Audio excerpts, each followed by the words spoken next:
September 8th, 2014 meeting of the Fayetteville Planning Commission. If you would take this time to silence your cell phones.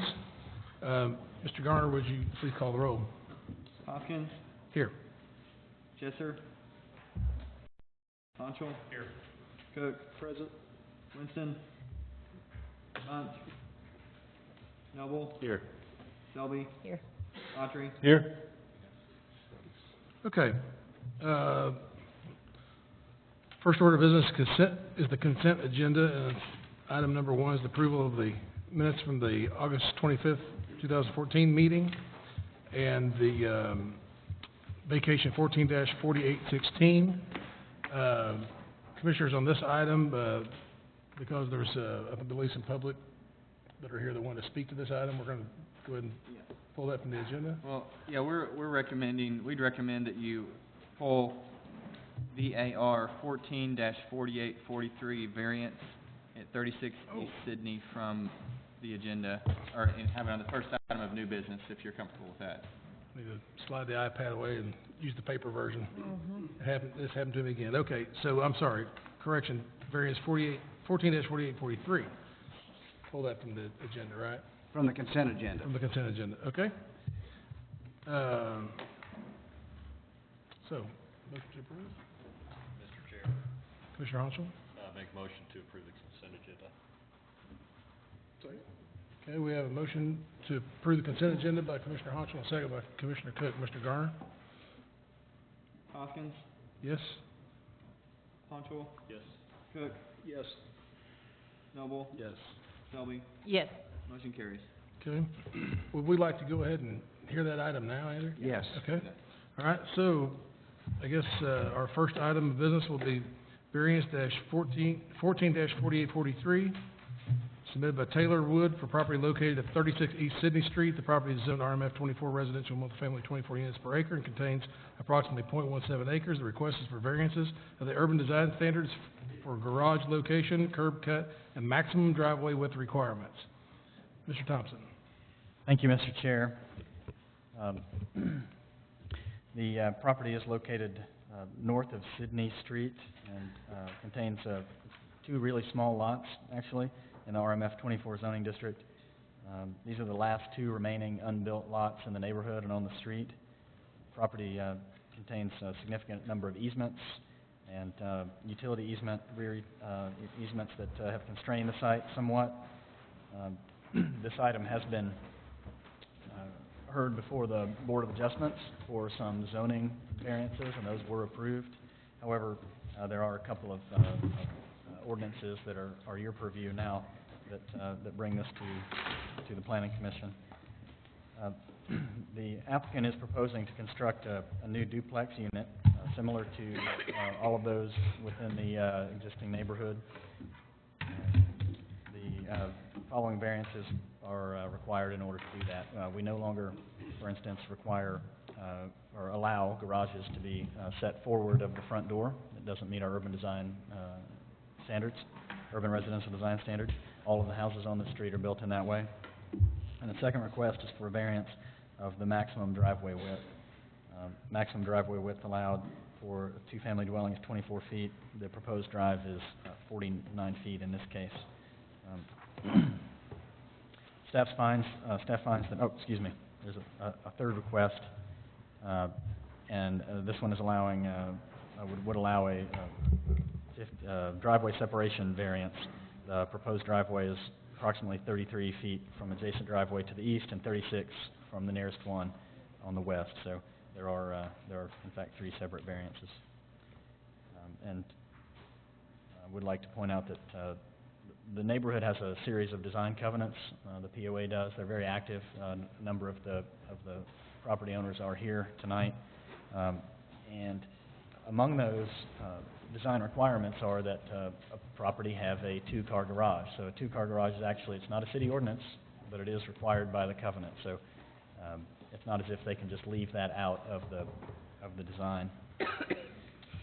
And there are other POA requirements too, which got us through the board, or got us into the Board of Adjustments, having to do with items that aren't relevant to you. So staff has found that this is a unique situation with the subject property being the one remaining piece of land on this street that has otherwise been fully built out with duplexes. Those were approved and completed prior to our current development regulations. It's also a unique situation. This property is subject to these neighborhood design covenants that do conflict directly in some cases with city design standards. As I noted, the active neighborhood association has really been concerned, and we've been involved with them quite a bit in working this through, and the applicant has worked carefully with the and consistently with the POA to find a solution. So staff does find that all the homes on the street have garages. They all protrude from the front facade, and that in this case, strict adherence to that urban residential design standard would not be appropriate, nor would it be compatible with these adjacent properties, and would create, a unique condition. It would be the one unit or the one home on the street that would not fit in with the rest. Also, as these subject lots are the narrowest on the street, and they contain larger easements than other lots that are nearby, we feel like making this development fit to our codes in this case would be unfeasible. The driveway and the curb cut variances would, in our opinion, not create any traffic hazard on this local and dead-end street. There's very little traffic on the street. So in order to grant this variance and variance of these types, the Planning Commission must determine that compliance with the regulation would create an undue hardship. In this case, staff believes that there is reason for that. So we're recommending in favor of all three of these variance requests with some conditions of approval. Number one, a Planning Commission determination of the variance for the urban residential design standard, which allows a garage to protrude, which would allow a garage to protrude from the principal facade. Number two, Planning Commission determination of variance of the maximum driveway width requirement, allowing a drive of up to 49 feet in width. And number three, a determination of variance of the driveway separation requirement allowing the driveway as proposed to be within 33 feet of adjacent drive to the east and 36 of the adjacent drive to the west. And, I'm happy to answer questions should you have any. Okay, thank you. Is the applicant present?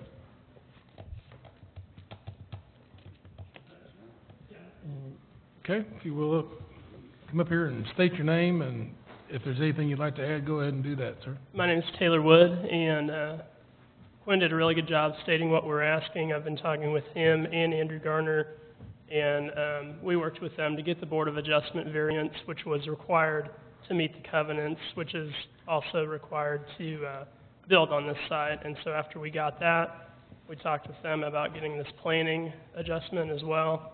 And that's just the next step of what anyone will need to do to build on this lot. We're not asking anything that's above and beyond. These are just, as he said, site restrictions for the site. And if we don't get this variance, then we really can't build on this. So I feel like he did a really good job stating everything. All right, thank you, sir. Is there any member of the public who would like to speak to this item?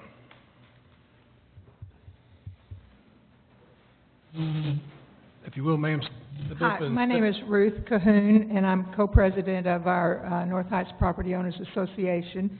And we have been discussing during the summer with Taylor Wood and Mr. Ginger the adherence to our restrictive covenants. And this is just one thing in the latest design plan that is being addressed. And we do want to adhere to our covenants, and I know you all aren't concerned with our covenants in the POA, but we very much want to see the property resemble the other homes that are in the development that were started back in the middle 1990s. So we don't want any funny-looking building in there that doesn't blend in with the existing structures. And we do have other things that, as the if this is approved as the construction goes forward, that we will continue to meet with Mr. Ginger and Mr. Wood to see that the other things that we're concerned with are adhered to, like the minimum square footage, and I'm nervous, so I've forgotten some other things. The gutters and a eave overhang and the medians and all those things, that we'll continue to meet with them if you approve this, and those things won't have to come before your board. Thank you. Thank you, ma'am. Is there anybody else who'd like to speak to this item? Seeing none, we'll bring it back to the commission. Commissioners?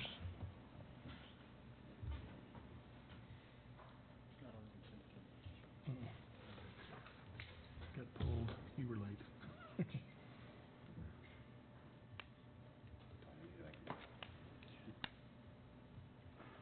So, Mr. Chair, I'll move to approve. We ready for this? Move to approve variance 14-4843 for Ginger with the 3 conditions of approval. Okay. We have a motion to approve by Commissioner Winston, and a second by Commissioner Cook. Mr. Garner? Hoskins, Yes. Chester, Yes. Pancho, Yes. Cook, Yes. Winston, Yes. Bunch, Yes. Noble, Yes. Selby, Yes. Autry. Yes. Motion carries. Okay. The next item on the agenda, first item of new business, is administrative item 14-4841, submitted by Becky Stewart, property located at 210 South Crossover Road. The property is zoned RSF4, residential, single-family, 4 units per acre, and contains approximately 4.6 acres. The request is to amend conditional use permit 13-4390 to allow extended hours of operation. And Mr. Fulcher. Thank you, Mr. Chair. This is a small single-family home on Crossover Road, just north of Huntsville Road. The Planning Commission approved a conditional use in 2013 for this. The discussion at the time was they were looking for a permanent facility. This is a substation of EMS. Their main facility is down on South School Avenue, and this is going to be kind of a substation to get them further to the east side of their area that they try to serve, away from more of a central south location in Fayetteville. And so they've requested a 1-year approval, or they've been granted a 1-year approval based on staff's recommendation, because it was intended to be short-term. Their hours were 7 a.m. to 7 p.m. It's 2 employees, 1 ambulance, pretty quiet operation. We had some concerns when they initially came to us last year that this was going to be a full-on ambulance facility, and we had some concerns because this is a predominantly residential area, even though it is along Crossover Road. To our knowledge, there hadn't been any complaints about this, and we did have the applicants put out public notice. They put out a sign and sent out public notification to the neighbors. So if there is anybody that's had concerns over the past year, hopefully they would show up tonight and speak to that. They came back to us with a request to extend the 1-year permit an undetermined amount of time. I think they've felt comfortable using this location that served them well. They didn't find another location to move to in a permanent manner, so I think they're looking to make this their permanent location. So beyond removing the 1-year time frame that was put on them in 2013, they also want to make this a 24-hour facility. So it will operate 24 hours a day. It'll still remain 1 ambulance, 2 employees. So I think the visual impact and the number of vehicles and vehicle trips from this property will remain the same. It's really the hours of operation that will change, which could create some problems in a predominantly residential area if you have sirens going off in the middle of the night often. That's really our only remaining concern. And so while they had a 1-year permit last year, and it seems to have worked out very well, now that we're changing the hours of operation to 24 hours a day, we felt it would be appropriate to allow that to happen, to recommend that to happen, but to put another 1-year term on this to see if it's going to create a problem again, because it's predominantly residential properties around this. So we are recommending approval of the extension without the, beyond this 1-year kind of review period to see how the 24-hour operation works. And then we'll come back to the Planning Commission, and hopefully if everything's going fine, they still want to operate there, that they could extend that approval indefinitely, at least further into the future than a year by year as it's gone so far. We're recommending approval with 4 conditions. It'll be a 24-hour-a-day facility. It will be limited to 1 ambulance and 2 on-site employees, as it was for the last year. Commercial signage should be prohibited, and exterior changes to the house should not be permitted without first reviewing by planning staff or the planning commission, depending on the extent of the change. Up to this point, they haven't done anything on the property, so we don't feel that that's an issue with that condition. And then, of course, 1 year from the date of this approval, they'd come back before the planning commission to review the hours of operation. Thank you. Thank you. Is the applicant present? If you will, ma'am, step up and give us your name and anything that you might want to add to the staff's report.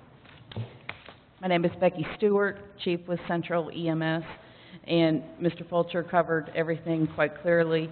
The only thing we ask is the 24-hour operation. It's been very quiet. In fact, we've had a lot of compliments and people in the area thanking us for being there. So. All right, thank you very much. Is there any member of the public who would like to speak to this item? Seeing none, we'll bring it back to the commission. Commissioners, Commissioner Honchel. Ms. Stewart, if you could.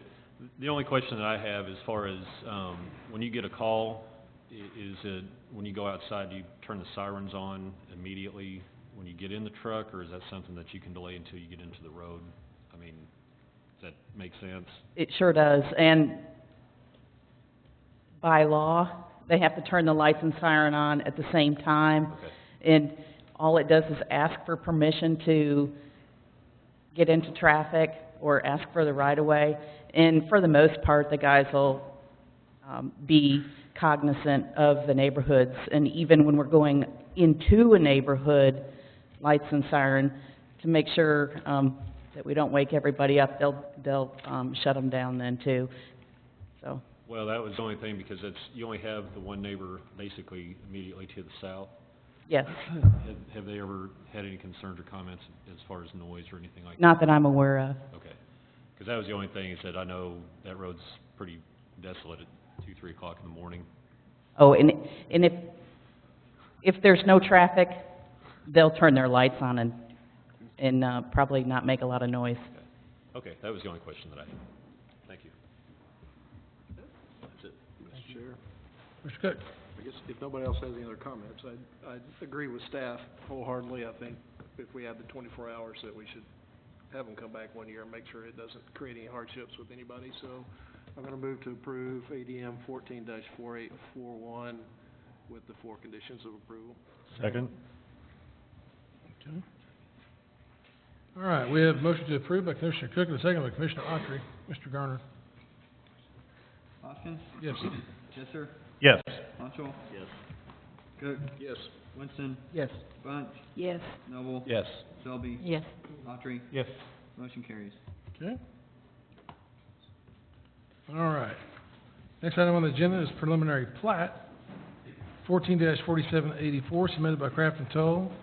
The property located on West Alberta Street. The property is zoned RSF 8, residential single-family, 8 units per acre, and contains approximately 10.22 acres. The request is a 45-lot, single-family subdivision.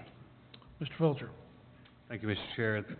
This is 10 acres. It's adjacent to the city of Fayetteville on the east, or to your right. To the left is the city of Farmington. The kind of curved street that you see there was not fully completed. They cut in the street and put in a water line back when the original Co's development was approved and started construction. So the development immediately to your right is Co's Phase 1 that has been completed, final platted, and they're constructing homes in there currently.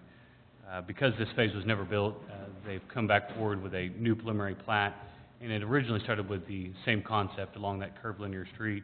As you can see, though, when you look at your plat, that's been redesigned. They've come back with a more traditional kind of block layout with their streets, extending the street north and south, and then creating an internal block as well.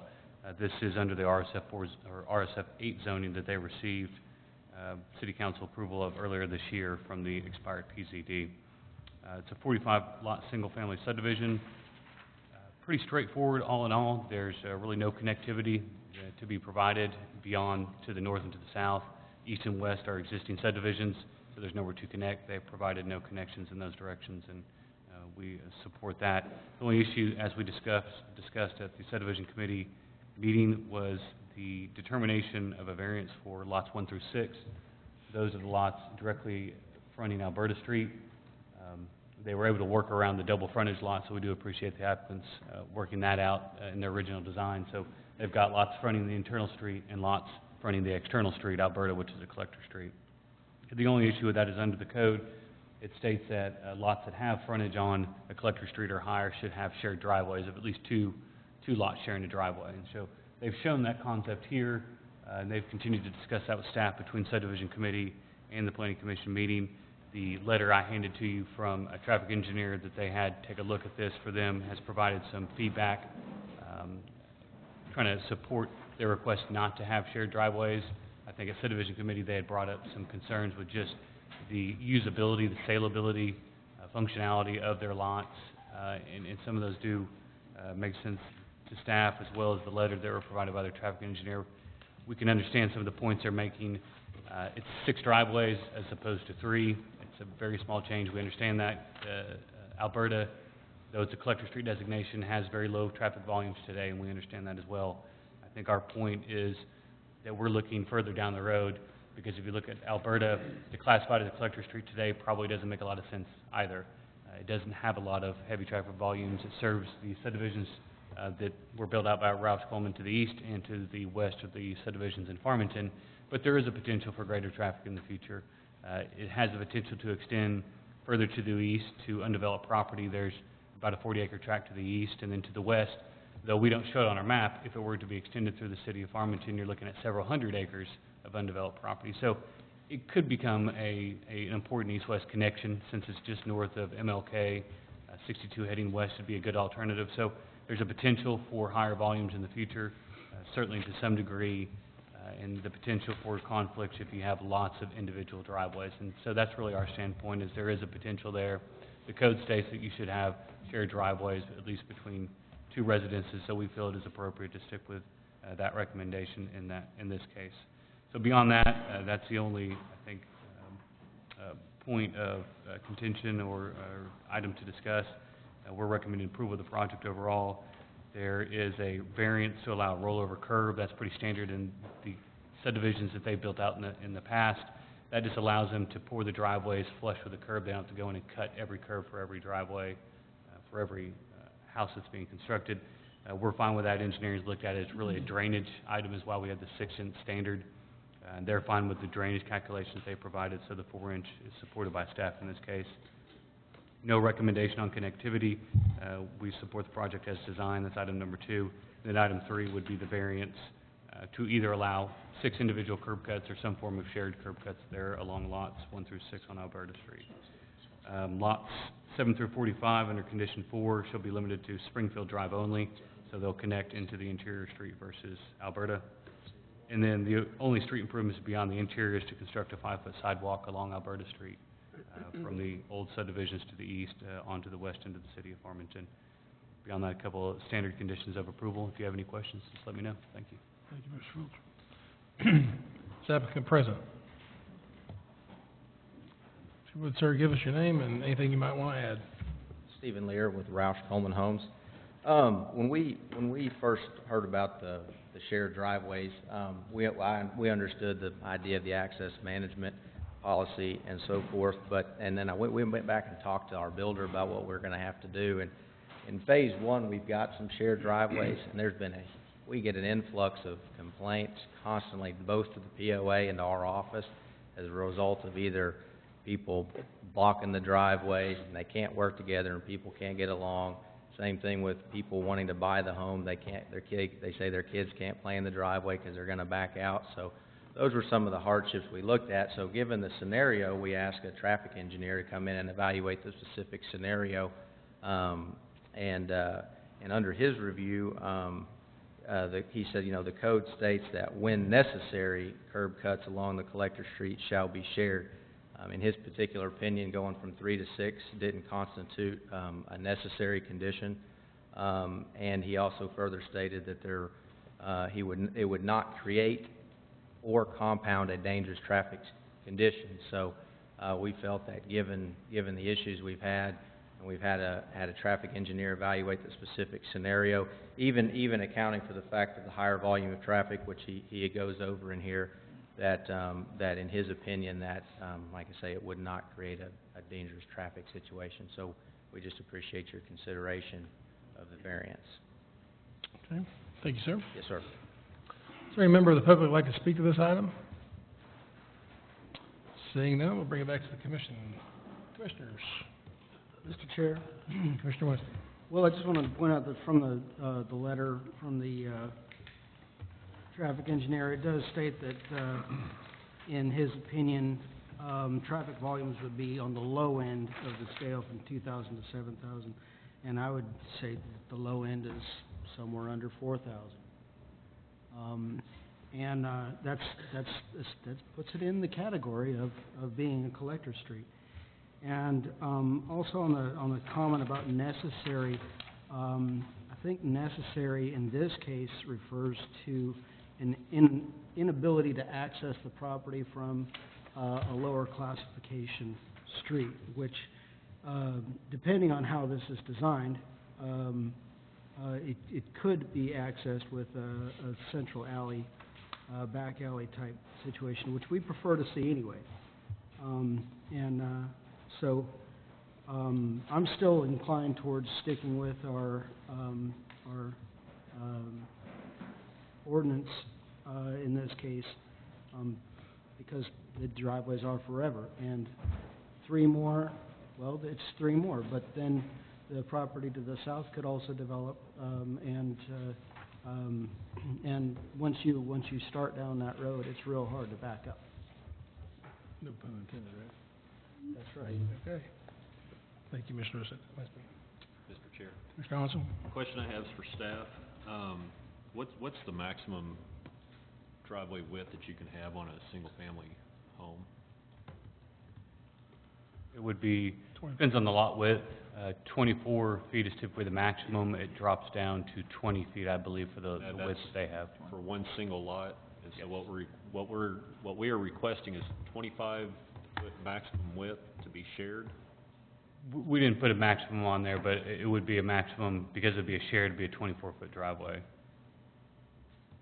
Would be the maximum if they shared. Is there any way that they could design those shared driveways to where they could bump them out a little bit wider and put some kind of median between the two to give them distinct separation between the 2 houses, something like that, something along those lines? Something like that, would that be possible? They could probably, with an individual curb cut of 24 feet, and then maybe begin to kind of widen them away from each other and put a green space down there to serve separate garages. There's some. Well, that's what I mean. I didn't know if there was any design flexibility, design-wise, to maybe alleviate some of the complaint problems between, the 2 separate residents, if that were the case. Yeah, I think they could create something other than one continuous driveway. It's really going to depend on how they lay out the lots, and how they want each property to function. Really, the restriction is at the curb line where they cut it, that's 24 feet. How they maneuver it inside the property line is up to them. Okay, but that is the max, is 24 at the curb? Yes, sir. Okay. For the applicant, if you don't mind. Is something like that something that you would be receptive to? Sure, no, if we could, like I say, even if we could go a little bit wider to help a little bit of that, and then create that distinction, that might be a better alternative. Well, because I agree with Commissioner Winston as far as trying to maintain the ordinance of the minimum,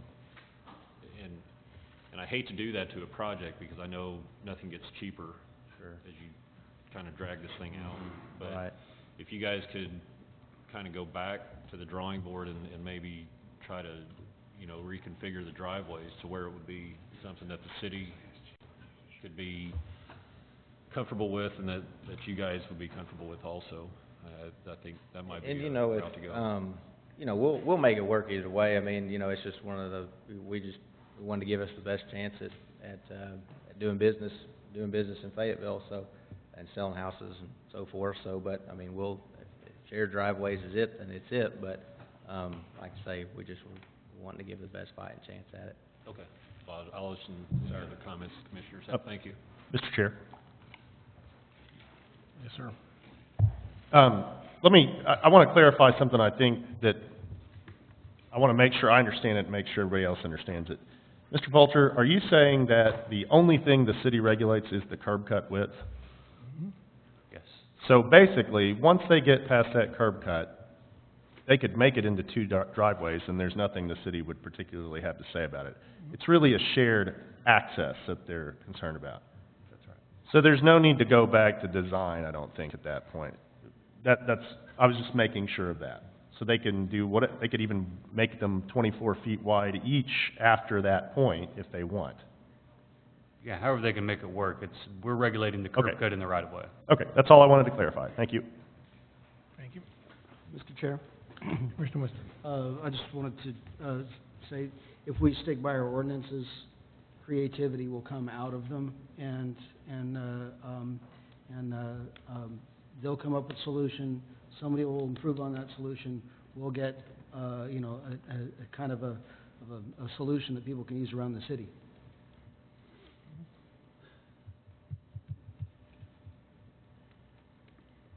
Is there a motion for that last? I bet there is. Okay. To go with this, I'll move to deny to approve PPO 14-4784. I have to go back to here, sorry.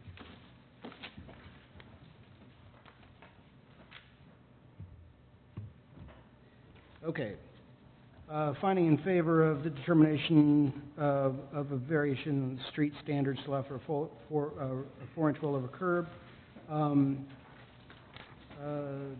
Finding in favor of the determination regarding street connectivity, but not allowing the individual curb cuts for lots 1 through 6, and the other 12 conditions of approval. Okay. Second. All right.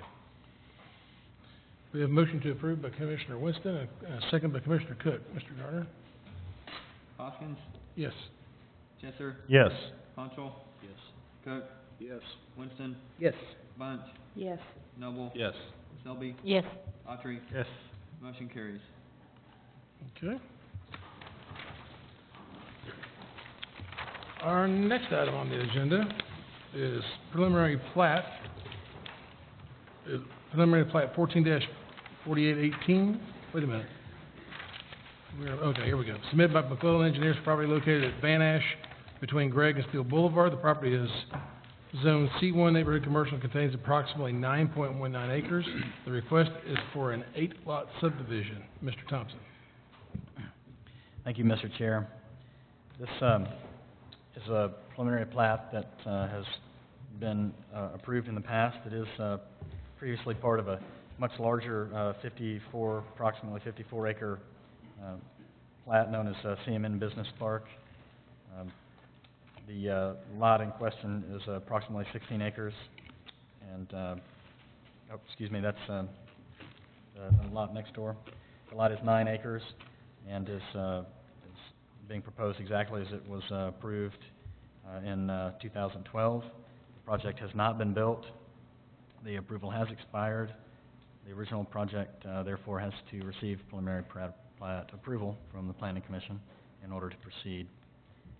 This item was forwarded from the Subdivision Committee with unanimous vote for approval. The applicant is requesting 8 lots, 8 commercial lots, and infrastructure improvements. Those will include 24-foot drive aisle. That would be a private drive, installation of utilities, and easements to serve those. This drive aisle will connect to the adjacent existing commercial property to the east, and a multi-use trail will be provided along the northern portion of a connection to the multi-use trail will be provided. That trail crosses the northern area of the site, just across the property line. The applicants will be able to move ahead with their final plat application after they've done the improvements.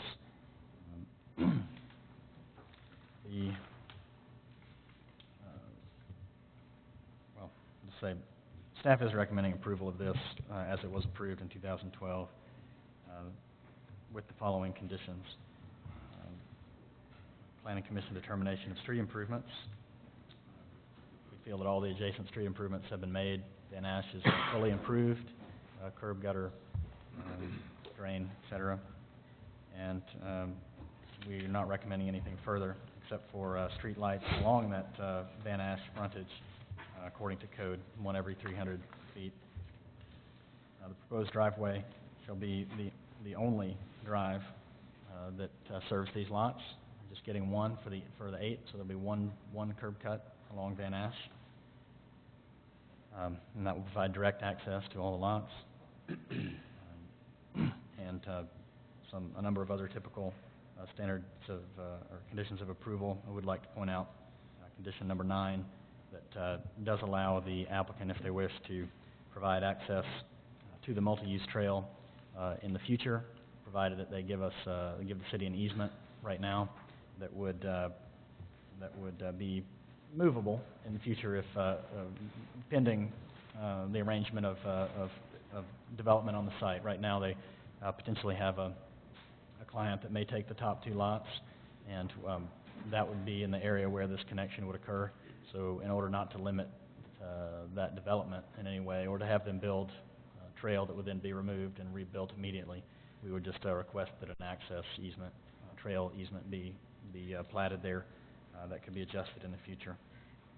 So with those conditions, we are recommending in favor of this preliminary plat, and I believe that the applicant is aware of all of these conditions and in favor of them. Thank you. Okay. Thank you, sir. Is the applicant present? Will, sir, step up and give us your name, anything you want to add, and I guess as Mr. Thompson said, you're aware of all the conditions of approval and you're agreeable to those? Yes, sir. Ryan Gill with McCullough Engineers here representing the owner. I've read all those when we're amenable to all of that. So, yes, sir. Okay, thank you. We'll let you know if we do. Okay, is there any member of the public who'd like to speak to this item? Seeing none, we'll bring it back to the commission. Mr. Chair, Commissioner Winston. we're on the subdivision committee for this one, and it's pretty straightforward. We've seen it back in 2012, and the only sticking point was about the trail connection, and it sounds like staff's worked that out just fine, so I'll move to approve PPL 14-4818 for Twin Creeks Village Phase 3, finding in favor of the determination of street improvements as stated in the staff report. Second. Okay, we have a motion to approve by Commissioner Winston and a second by Commissioner Autry. Mr. Garner, would you please call the roll? Hoskins? Yes. Jesser? Yes. Honchel? Yes. Cook? Yes. Winston? Yes. Bunch? Yes. Noble? Yes. Selby? Yes. Autry? Yes. Motion passes. Okay. All right, next item on the agenda is large-scale development 14-4817, submitted by CEI Engineering, property located at 3399 West Black Forest Drive. Property is zoned RPZD, Residential Plan Zoning District, and contains approximately 1.35 acres. The request is for a 3,675 square foot restaurant, Reddy's Fast Burgers, and associated parking. Mr. Fulcher. Thank you, Mr. Chair. Another development out at Forest Hills, there on the north side of the neighborhood market along Weddington. One of the outlots is a part of that development. This is 1.35 acres, and the commission probably remembers the conditional use for this project a couple months ago. That was for additional parking. Really, the big discussion with that was 2 large trees that exist on the site. That conditional use was approved and recommended by staff with the condition that they preserve, in that case, or what was approved was the existing oak tree on the property. They were able to work the development around that existing oak tree and is part of the preservation plan, so we do appreciate the applicant working on that. They're proposing a 3,600 square foot restaurant with parking. All the adjacent streets are improved as part of the Forest Hills project. The only improvements all these lots are making is putting in that internal sidewalk along the private drives, along Black Forest Drive, that is the rear access to all these properties. I don't think, there was one issue at subdivision committee, which was the location of that 5-foot sidewalk. They were placing it very close to the back of the curb, which is not consistent with what we've seen on all the adjacent properties, and not consistent with our expectations to get the sidewalk away from traffic lanes. So they were able to work through that between subdivision committee and planning commission. Again, we do appreciate that as well. It required them to redesign their bioretention area to serve some of that to offset the additional parking that they'd received approval for. They were able to put the majority of that internal to the site within some of their tree islands. So with that, staff has recommended approval of the project. There's planning commission determination under item 1 for architectural design standards. Those are governed by the Forest Hills PZD that was approved. Those were slightly modified a couple of months ago. We've included those standards, and they are meeting the standards that were adopted with that PZD. Item 2 is a slight variance of an internal drive aisle. It's a 4-foot variance for about 50 feet, and it's really because of the offset created by their driveway. They're trying to dodge an existing inlet along Black Forest Drive, so they had to shift their driveway slightly over. That offsets the internal driveway and creates a poor traffic flow situation, but with the slight variance, it helps that quite a bit internally. And again, it's a very small area, and there's reasons why they're doing it, so we're recommending approval of that small variance under item 2. And then item 4, just to note that there's an access easement for shared driveway on their west property line. This will hopefully help with the development of the final lot between this property and I believe First Security Bank, 2 lots over to the west. A few other standard conditions of approval, and if you have any questions, let me know. Thank you. Thank you, Mr. Fulcher. Is the applicant present?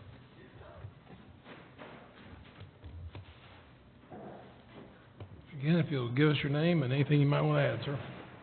My name is Nathan Street with CEI Engineering, representing the developer. We've had a chance to look over all the conditions of approval and the comments. We take exception with none of them, and I'm here to answer any questions. Thank you, sir. Is there any member of the audience like to speak to this item? Seeing none, we'll bring it back to the commission. Mr. Chair, Commissioner Winston.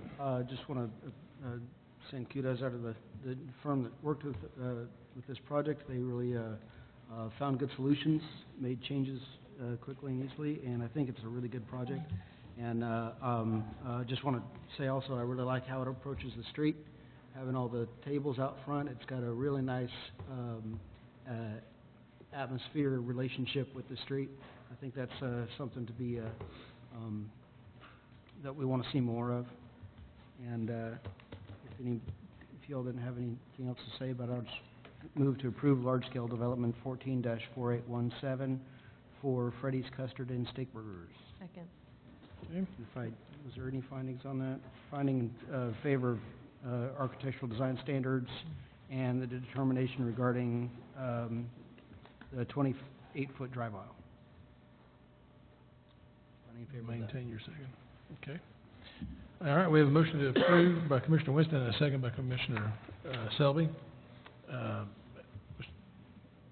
would you please call the roll? Hoskins? Yes. Jesser? Yes. Pancho? Yes. Cook? Yes. Winston? Yes. Bunch? Yes. Noble? Recuse. Selby? Yes. Autry? Yes. Motion carries. Okay. Next item on the agenda is conditional use permit. Excuse me, had to make a note there. Conditional use permit 14-4822, submitted by Basin Associates for property located at 3263 Skillern Road. The property is zoned RSF4, residential single-family 40 units per acre, and contains approximately 1.06 acres. The request is for a tandem lot. Mr. Thompson. Thank you, Mr. Chair. This this lot sits behind existing lot already. Has a flag of land that moves all the way along the western border, and then expands out to a 70-foot street frontage to meet the minimum requirement for street frontage right now. So this is an existing lot with an existing developed residence. At this time, it does meet all the requirements for the zoning district. It is a conforming lot.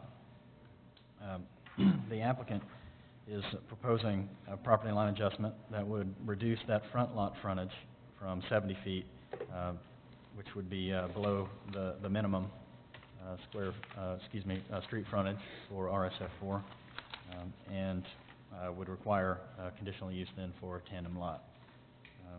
And they're doing this in order to just clean up some of the lines, but to move, reduce situation, I think, and perhaps the applicant can explain it more clearly, where people are maintaining other people's property, where access to water lines is confused, and for some other reasons. As I said, these lots are already developed, and there's no further development allowed, nor is any being proposed at this time. The tandem lots will have access via private drive that will be placed in an access easement. Staff sees has no concerns with compatibility. These lots are far larger than are required under the zoning code, and doesn't see any adverse impact at all to the neighborhood. So we're recommending in favor of this tandem lot conditional use, with a condition that the residential driveway in the area that is shared between the two residences be placed in an access easement for both property owners to use. Okay. Thank you, sir. Is the applicant present?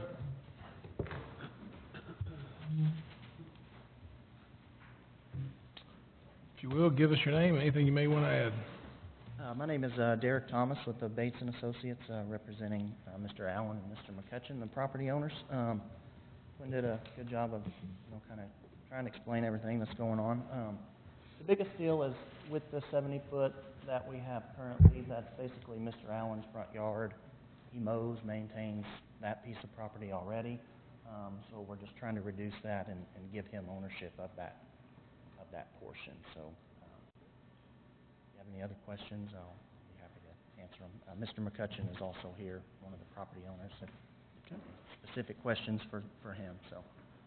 Okay, thank you. Any member of the audience like to speak to this item?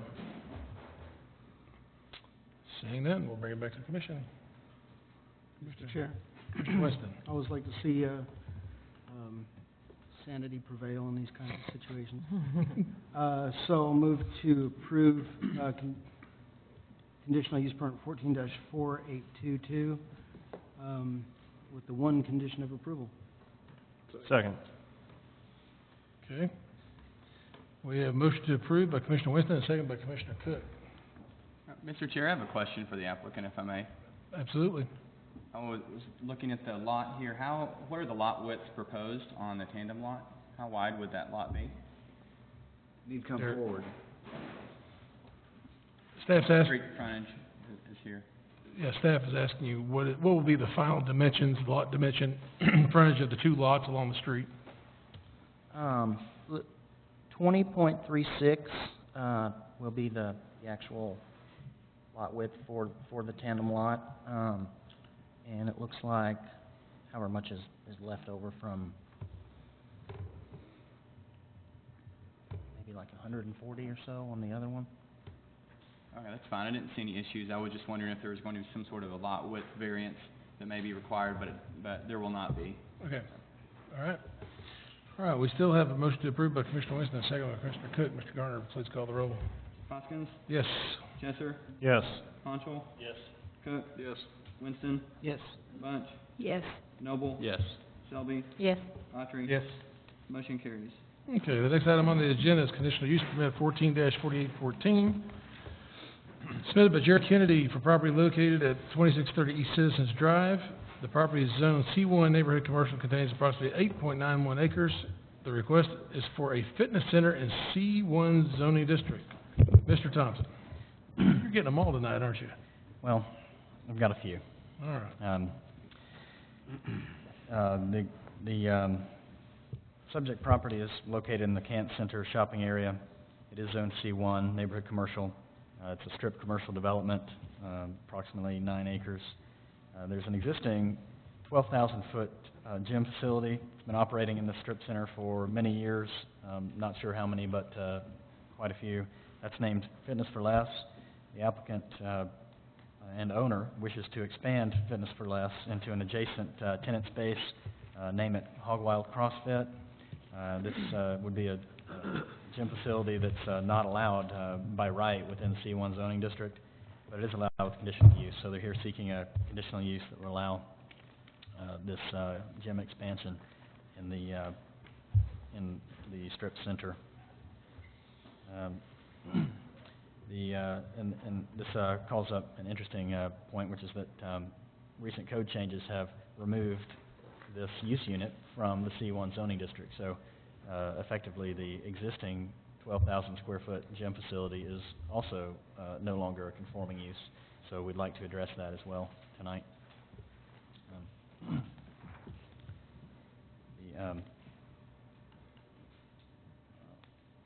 The details of the hog wild CrossFit business will be just under 1,800 square feet. We'll operate with the exact same hours of the existing Fitness for Less building. It's 5 to 11 Monday through Thursday, 5 to 8 on Fridays, Saturday 8 to 8 p.m. There is a large amount of parking in the Kent Center. They do share that parking with all of the other businesses, including the neighborhood market there.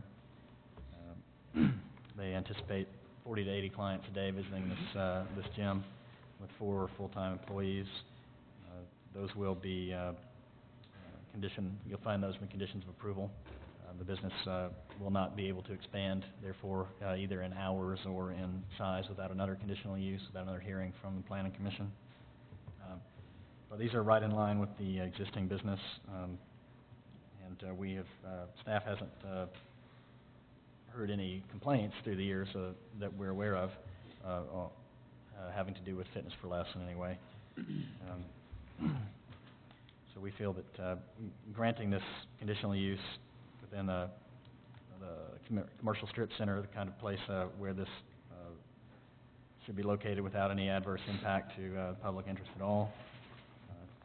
And we are recommending, therefore, in favor of it, finding that it's compatible with adjacent commercial uses and with the neighborhood in general, with the conditions of approval as stated in the applicant's letter, limiting the hours and size of the facility, and in addition to that, bringing a condition of approval that would allow that would bring the existing business, the existing Fitness for Less business, into conformance with C1. So essentially, it's conditional use for both facilities, the existing and the new.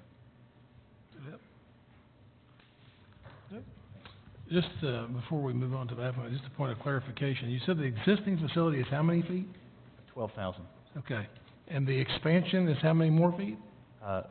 Just under 1,800, 1,750. Okay, so we're going to have a total project that we're bringing into compliance of how many feet again? Well, I'd like to do it separately because they are in two separate, they're not adjacent to each other. They're in two separate sections of the strip center. So if you'll look at your aerial view, we've kind of highlighted the areas where these businesses are.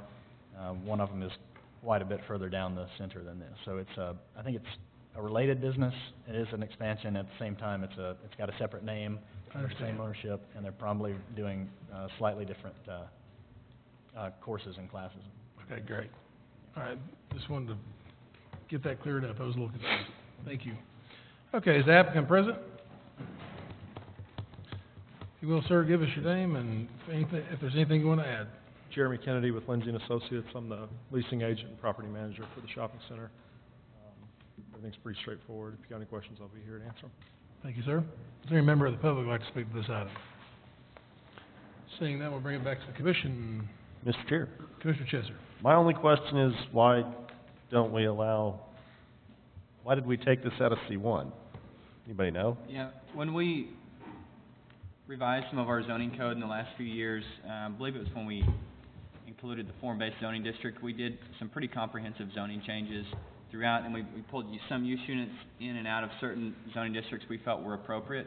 Typically, when you see fitness centers, they can be associated with more of a regional use, with large amounts of volume of traffic and really high peak hours of people coming in and out of a particular center.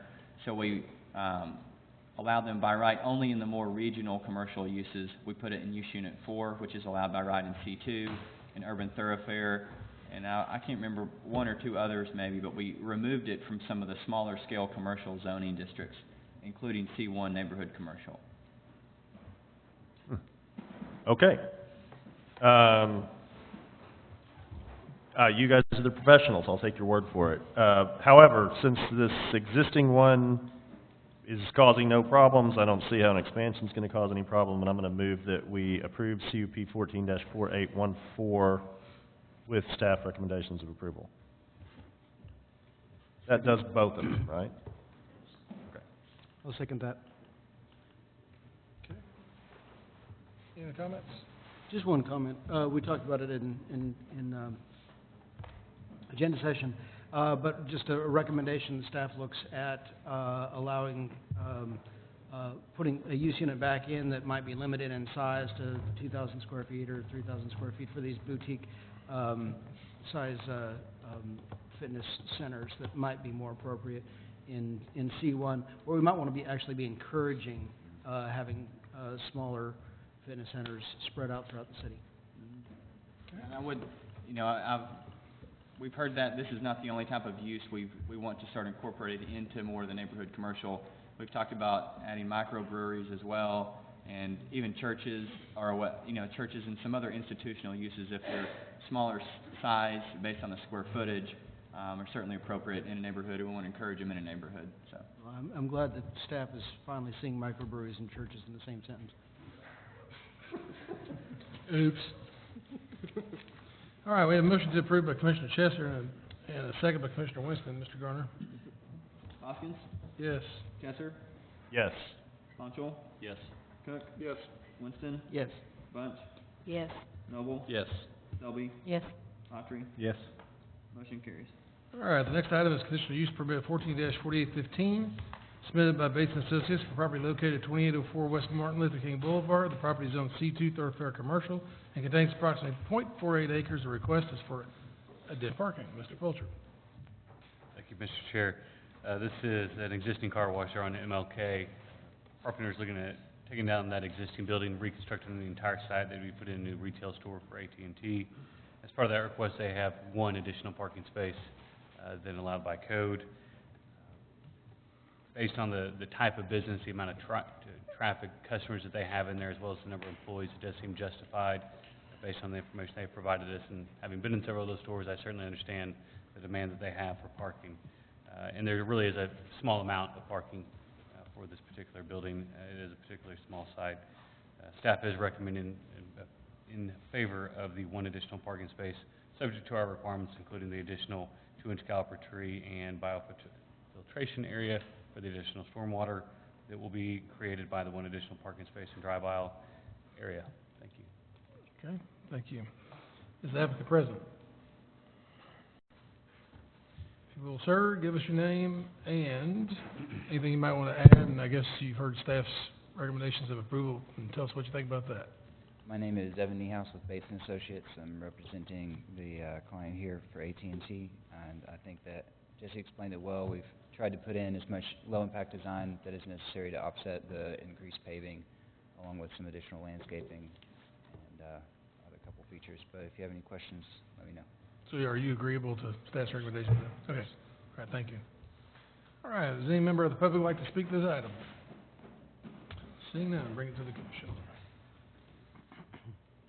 Mr. Chair, Commissioner Chesser.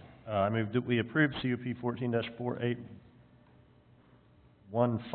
sorry, I skipped items there, with staff recommendations of approval. Second. Okay, we have a motion to approve by Commissioner Chesser and a second by Commissioner Honchel. Mr. Garner. Hoskins, Yes. Chesser, Yes. Ponchel. Yes. Cook, Yes. Winston, Yes. Bunch, Yes. Noble, Yes. Selby, Yes. Autry. Yes. Motion passes. Moving right along to conditional use permit try this again. Conditional use permit 14-4812 submitted by Abby Stewart for property located at 4170 Martin Luther King Boulevard. The property is zoned RO residential office and contains approximately 3.4 acres. The request is for a chocolate shop in RO zoning district. Mr. Fulcher. Thank you, sir. This is an existing office complex. It was constructed in the RO zoning district. There were some attempts back when that was built, right before it was built, to get it to commercial. Though it remained in RO, it's generally just an office complex. Planning Commission did, in 2006, approve a conditional use permit to allow a restaurant, a pizza place to go in to the two southern tenant spaces on the west side of the building. That is along MLK. That pizza business was replaced by another restaurant for the same use unit a couple years later. That recently closed, and so the applicant is looking at operating a chocolate business out of this. This is not a retail storefront. They produce the chocolate here, and then it's provided to various locations in the area. It is essentially use unit 15. It didn't quite fit in a perfect use unit, but we applied use unit 15. It's essentially something like a custom bakery. It would be the closest type business. So they have a very specific product. They're using the existing space as it exists. It's got the kitchen, it's got all the supplies that they need, so it's perfect for their business setup.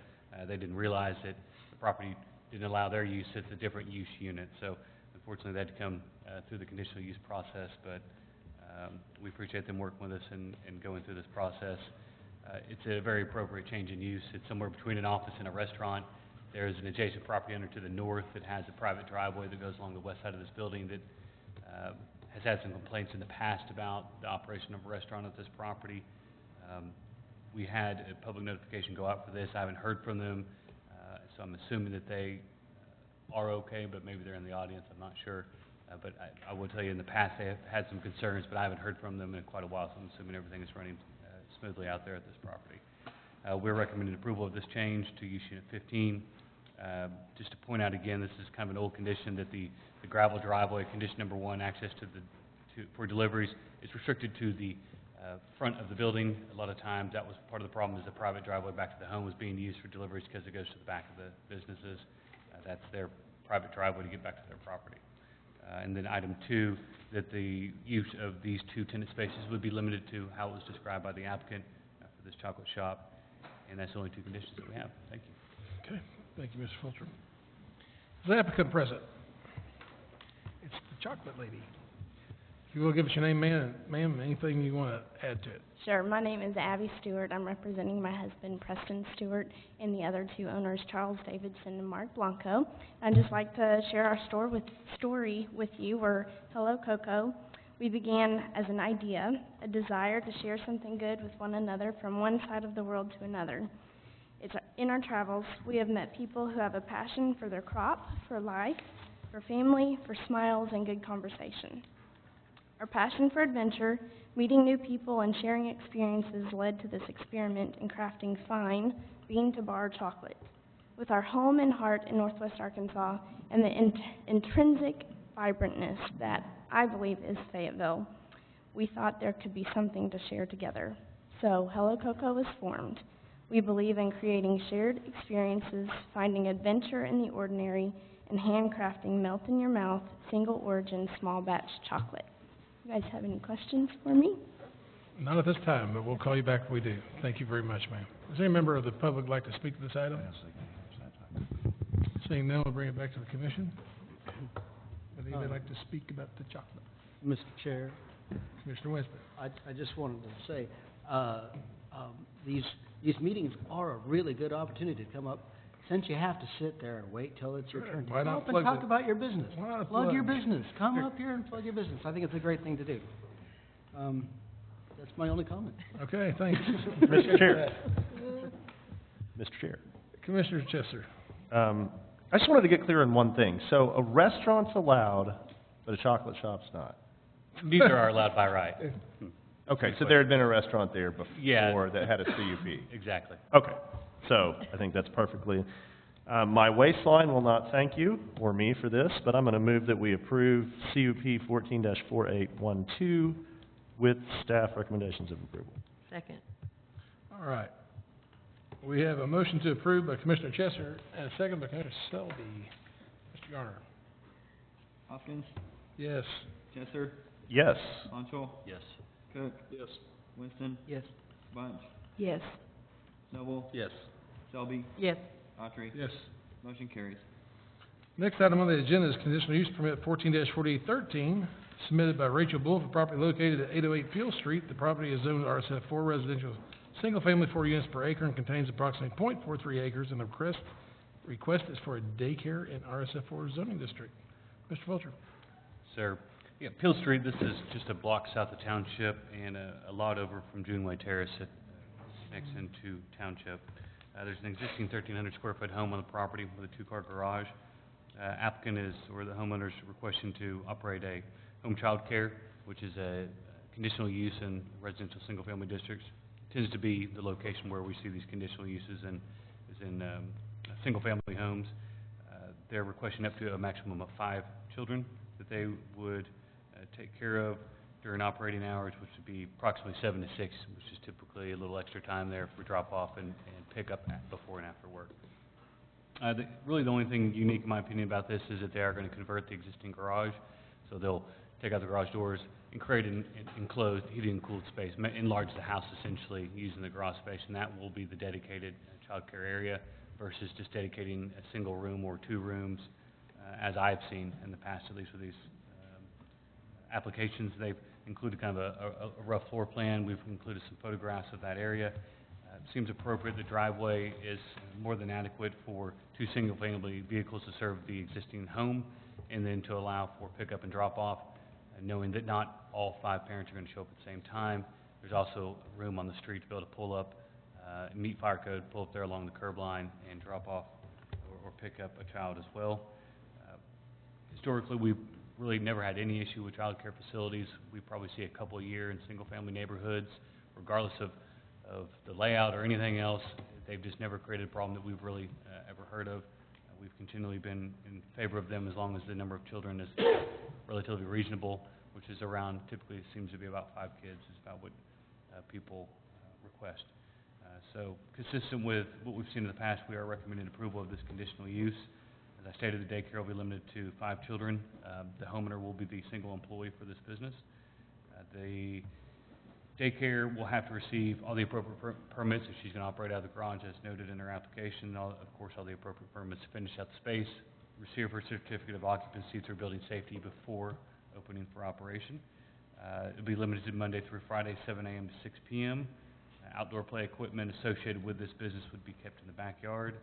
Business signage for the daycare will be limited to 4 square feet, and it'll be limited to a window or the door, something inconspicuous, but to let people know, obviously, that they're at the right location.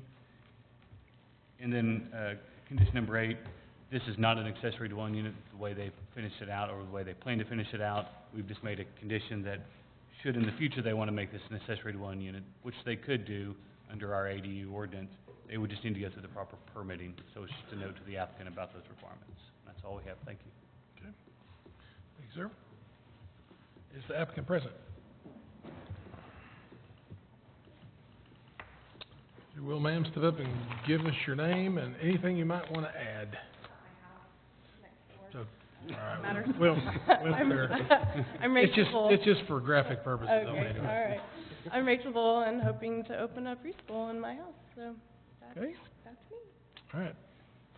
I suppose you're done then, huh? Okay, have a seat. We'll let you know, okay?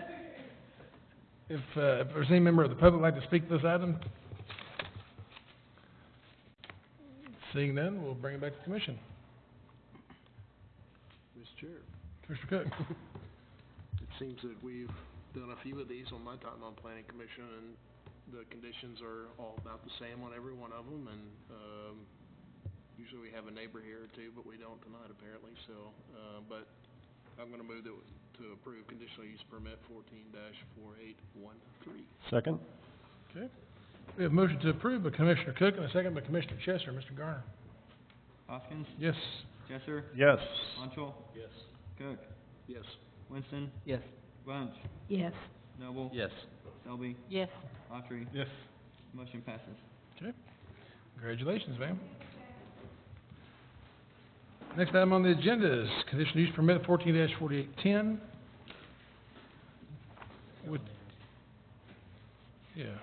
Okay. Which we're apparently getting last minute information as we speak, right? All right. Hot off the press. All right. Conditional use permit 14-4810 submitted by Tamara Martin Beege for property located at 1882 North Star Road. The property is zone RSF1 residential single family, 1 unit per acre, and contains approximately 1.32 acres. The request is for a change in a non-conforming use to allow a doggy grooming business in an RSF1 zoning district. Mr. Thompson, you're the lucky guy. Thank you, Mr. Chair. This information did in fact come in after my staff report was complete, There are some more letters. I think 1, 2, 3, 4, 5, 6, 7 or 8 in opposition, maybe, and 1 in favor. Maybe not that many. I was counting 2. At any rate, I think 2 of these may be included in your packet already. The remaining ones have very similar comments, so I'm sure you've read those, and the others are similar in their content in general.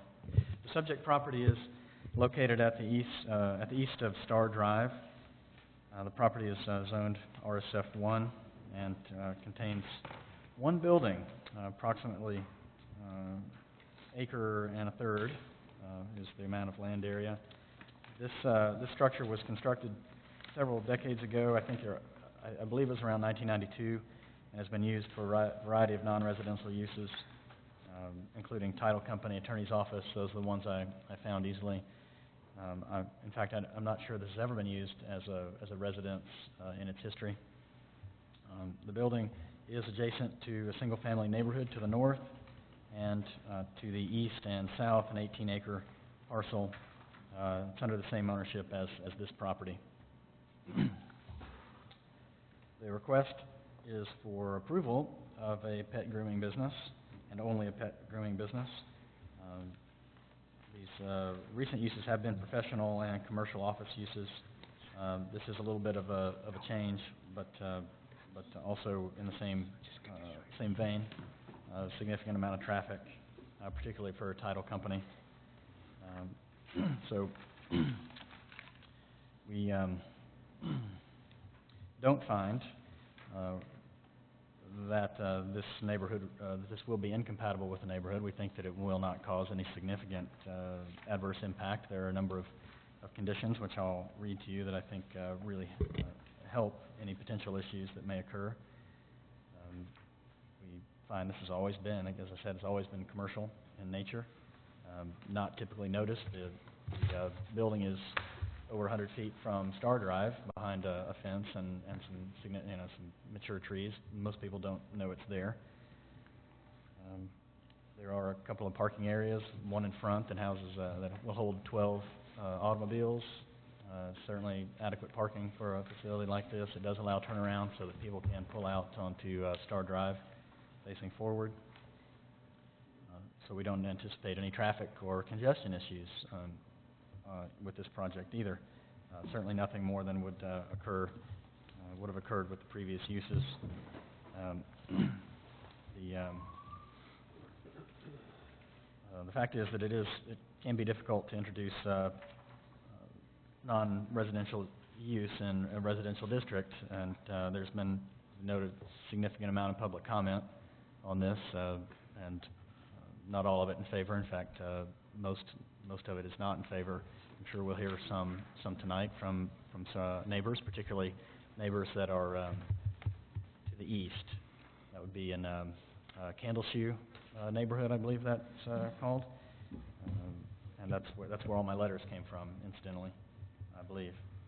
We believe this will always be a non-residential business, and we've carefully created conditions of approval. The applicant is aware of them and agrees to them, and we hope that those will eliminate any concerns that the neighbors may have. So we are recommending in favor of this conditional use with the following conditions, finding that it is, in fact, compatible in size, scale, and appearance with the surrounding neighborhood. The first condition of approval is that this permit is limited to a dog grooming business. It's not to allow animal daycare, kenneling of animals, or any other pet-related or animal-related businesses. The following hours and details apply. The business will be no larger than 1,820 square feet. That's the current size of the building. The hours of operation are limited from 8 a.m. to 5:30 p.m. Monday through Friday. Nothing on weekends. Maintain 12 parking places. They anticipate an area of 12 clients per day, and 2 employees.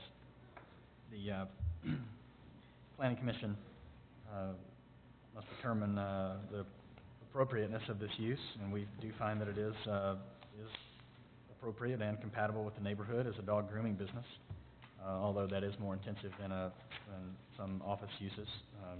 We believe that given the limited nature, that this is suitable to the neighborhood. Any enlargement, as noted, shall be prohibited. Any future change in the use shall require planning commission approval. And if they decide that they would like to do doggy daycare or something like that, that will be an unapproved use and will be illegal, and they will have to come back to the planning commission for for hearing and your determination of that sort of use. Animals shall be kept inside the building at all times, except for when customers are walking them directly from vehicles to the door. So dogs are not to be playing outside, they're not to be stored outside or let loose outside. Animals shall not be kept overnight or otherwise kennelled. And we believe that addresses most of the concerns of the neighborhood, and we would certainly not be recommending in favor of a business that would allow any of those things. So I'd be happy to answer questions if you have any. Okay. Is the applicant present?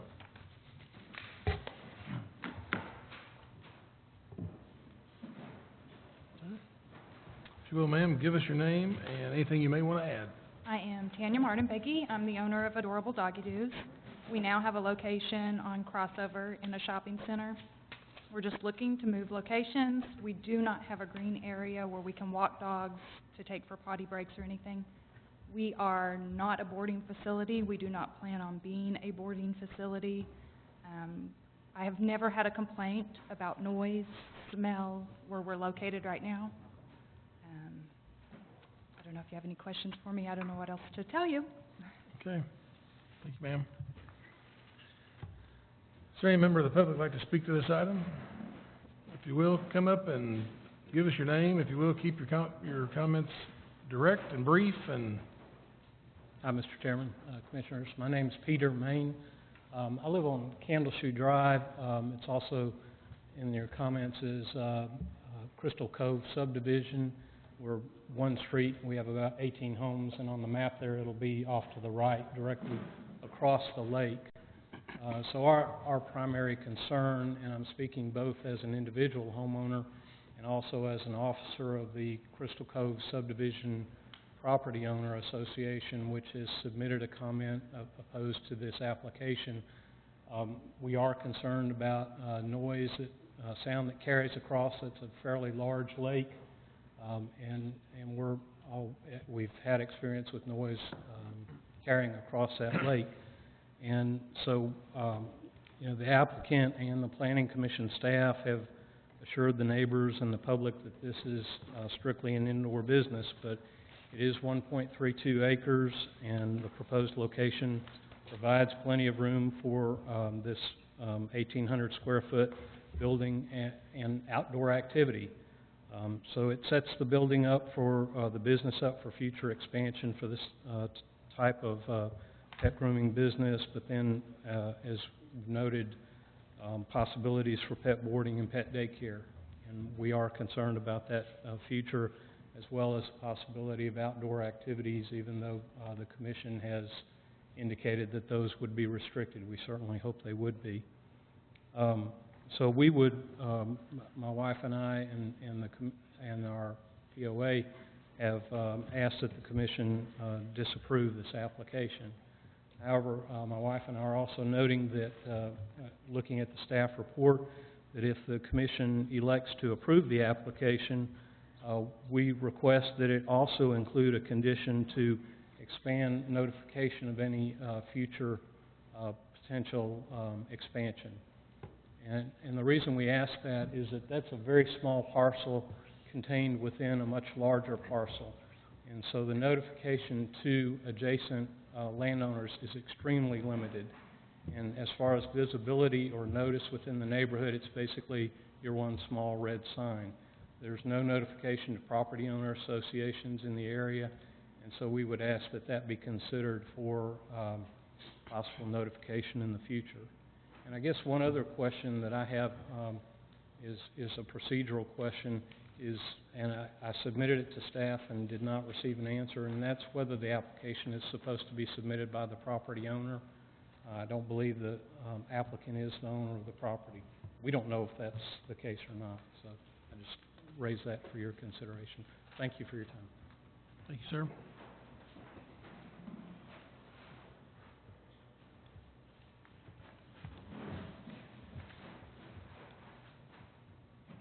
Hi, my name is Mary Haney. My husband Roger and I live on Hartford Drive, 2098 North Hartford Drive, which is 1 block over from Candleshoe, and we've lived there for 14 years. We also own a house across the street from this proposed site on Star Road. It's there on the corner of Star Road and Cherokee Drive. We bought that house 3 years ago for my mother and disabled sister to live in. So I've got a house in 2 adjoining neighborhoods to this property. When I saw that this person had applied to move to Star Road and that there were noise questions from the neighbors, I obtained a copy of the application. I decided I wanted to find out, what was really going on. I got a copy of the application and reviewed it for myself. I also went by the site and looked around, which I've been by it a million times before, and most people don't even know it's back there because it's so far hidden back in the trees there. But I drove in there for the first time ever and just kind of looked around. And then I stopped by Tanya's current location to visit with her about her intentions and to get correct information for myself so that I could share that with anybody else that had concerns about it. I have dogs, and I use the services of several groomers in the area. I also train my dogs, and I compete with them in obedience and agility, and so I kind of run in dog circles, so to speak, and I know a lot of the groomers in the area personally, and I've used a lot of them. So I checked on at least 11 groomers in Fayetteville, Springdale, and Tawnytown area to see what their policies and procedures were. And there are a lot more than what I checked on. I just checked on kind of the ones I knew and some that I wasn't familiar with. Some of those dog groomers provide boarding and daycare, and some do not. Tanya doesn't provide boarding or daycare, either one of those. No dogs are left on her premises overnight or on weekends. In all the grooming places that I checked, all 11 of those, not one leaves dogs outside and runs while they're waiting to be groomed or waiting to be picked up. In every one of those grooming facilities, the dog is taken to a cage. When I drop my dog off at any of those groomers, it is taken directly to a crate indoors in a climate-controlled facility, and then it's kept there except to go out on a leash if necessary, to potty.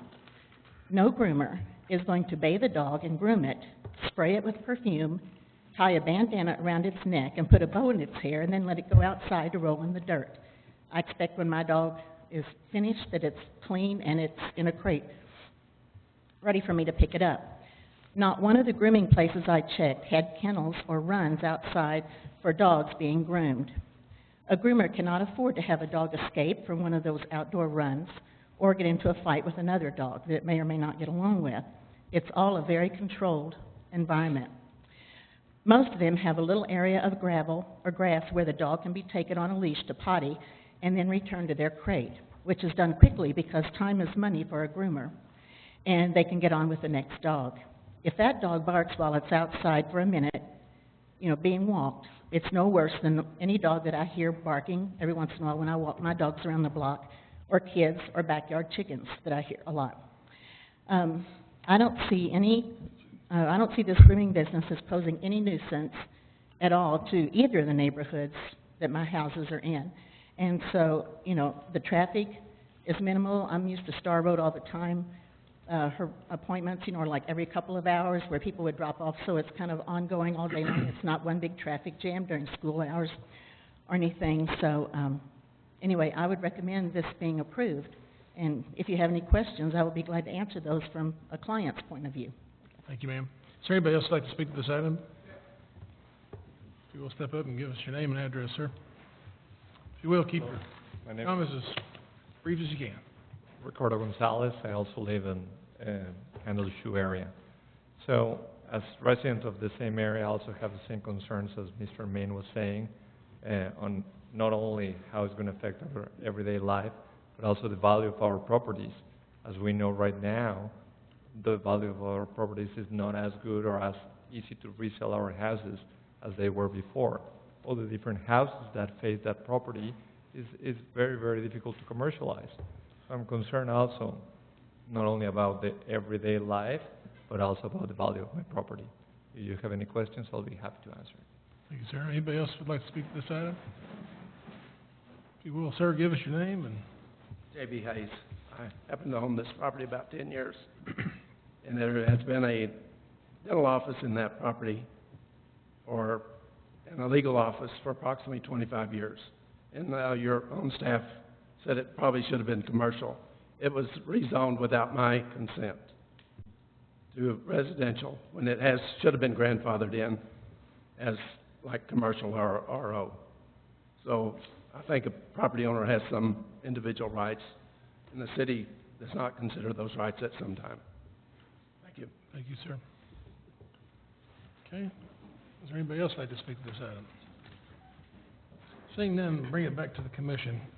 Before we go into comment, okay, one of the things I wanted to address was somebody commented about boarding and future expansion or whatever, et cetera. And so staff, if you don't mind verifying, if there's any change in this business whatsoever where they go to boarding or expanding of the business, because it is 1 point whatever acres or whatever, all that would have to come back before the commission because that's a change in the conditional use. Is that correct?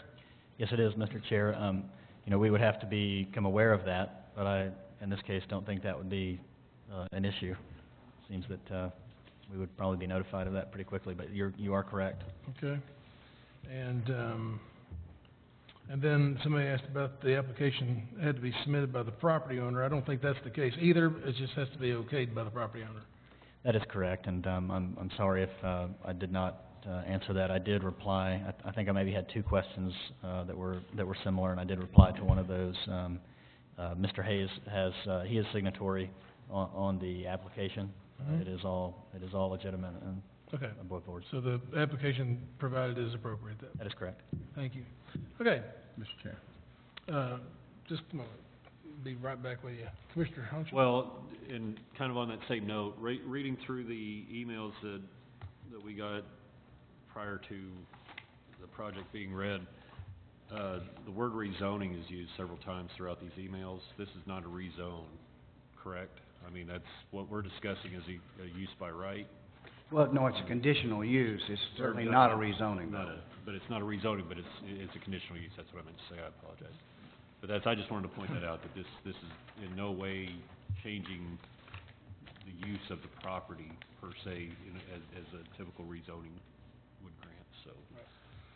Anyway, I'll listen to other comments. Commissioner Autry. Reading through the emails that we just received, I guess the thing that sticks out to me is we're all looking for a perfect neighborhood.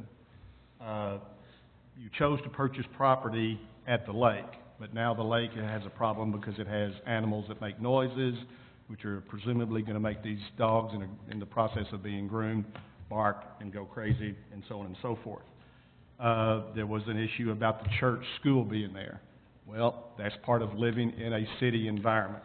You mentioned 1.32 acres and 1,800 square feet, with the assumption that it's going to be a pack of wild dogs after this lady spends hours, and a lot of people spend a lot of money to have a dog groomed.